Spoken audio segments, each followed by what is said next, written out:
اللہ تعالیٰ نے جو انسان پیدا کیے ہیں ان کے مزاج مختلف ہیں. ان میں کچھ لوگ ہوتے ہیں جو قوی ہوتے ہیں ارادے کے، جو فیصلہ کر لیا ڈٹ گئے. کچھ لوگوں میں وہ قوت ارادی اتنی مضبوط نہیں ہوتی، وہ ادھر ادھر سوچتے رہتے ہیں. کچھ لوگ جسمانی طور پر بہت توانا ہوتے ہیں، کچھ لوگ جسمانی طور پر پیدائشی طور پر کمزور ہوتے ہیں. تو اگر کوئی قوت ارادی کمزور رکھنے والا شخص ہے، وہ بھی تو اللہ کی تخلیق ہے، اللہ کا بندہ ہے، خطاؤں کا ظہور ہو جاتا ہے، توبہ کرتا ہے، پھر کچھ عرصے کے بعد پھر خطا کا ظہور ہو جاتا ہے، پھر توبہ کرتا ہے. تو ہم تو یہ سمجھیں گے کہ ایک حد کے بعد پھر اس کی توبہ قبول نہیں ہونی چاہیے. لیکن حدیث سنیے.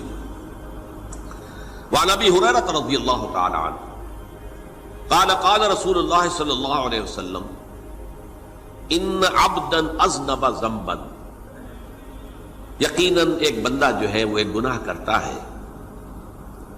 فقال، پھر وہ کہتا ہے رب، اے میرے پروردگار، اذنبت فاغفر لی، مجھ سے گناہ ہو گیا ہے، مجھے معاف فرما دے.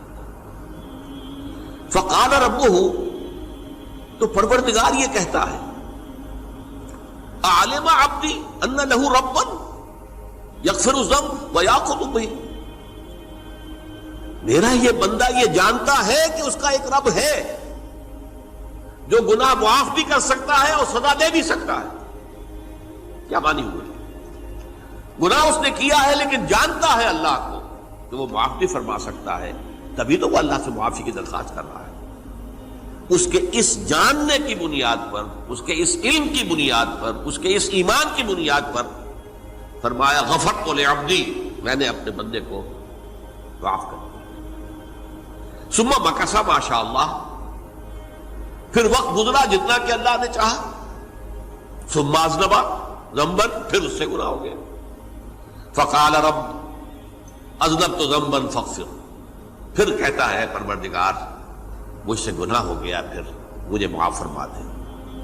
فقال ربہ، اللہ فرماتا ہے عالم عبدی ان لہ ربا یغفر الذنب ویأخذ بہ، میرا بندہ ہے نا جو جانتا ہے کہ اس کا ایک رب ہے، ایمان باللہ اس کے اندر ہے، تبھی تو پکار رہا ہے.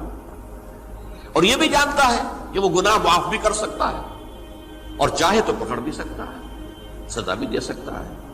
تو فرمایا، اللہ تعالیٰ فرماتے ہیں میں نے فرمایا کہ میں نے معاف کر دیا. ثم مکث ما شاء اللہ، پھر ایک عرصہ گزرا اس کے بعد.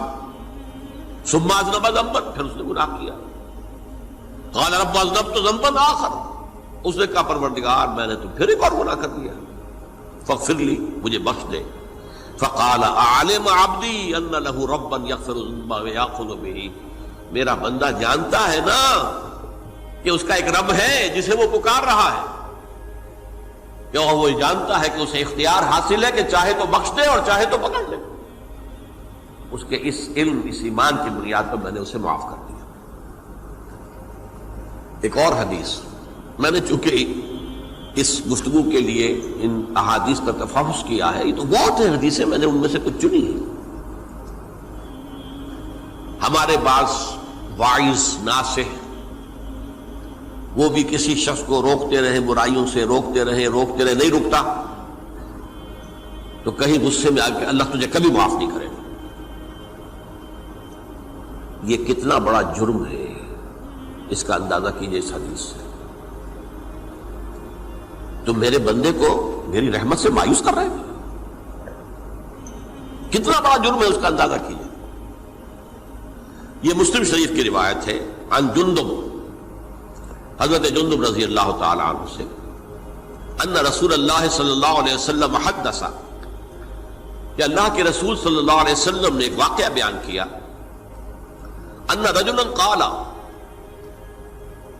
کہ ایک شخص نے یہ کہا واللہ لا یغفر اللہ لفلان، کہ خدا کی قسم اللہ تعالیٰ فلاں شخص کو کبھی معاف نہیں کرے گا. وَأَنَّ اللَّهَ تَعَالَى قَالَ، اس پر اللہ تعالیٰ نے یہ فرمایا منزل نزیت اللہ علیہ، یہ کون ہے جو میرے اوپر حکومت کرنے والا آ گیا، جو میری طرف سے حکم لگا رہا کہ میں کبھی معاف نہیں کروں گا؟ منزل نزی، کون ہے وہ شخص؟ الذی یتعلی علیہ انی لا اغفر لفلان، کہ میں فلاں شخص کو کبھی معاف نہیں کروں گا، قد غفرت لفلان، اس کو تو میں نے معاف کر دیا، واحبطت عملہ، اس شخص کے تمام اعمال میں نے ضائع کر دیے کہ تم نے میرے بندے کو مایوس کیا۔ یہ ہے جرم کی انکار۔ تو توبہ کی دعوت دیتے رہو، توبہ کے لیے لوگوں کو آمادہ کرتے رہو، توبہ جو ہے اس کے لیے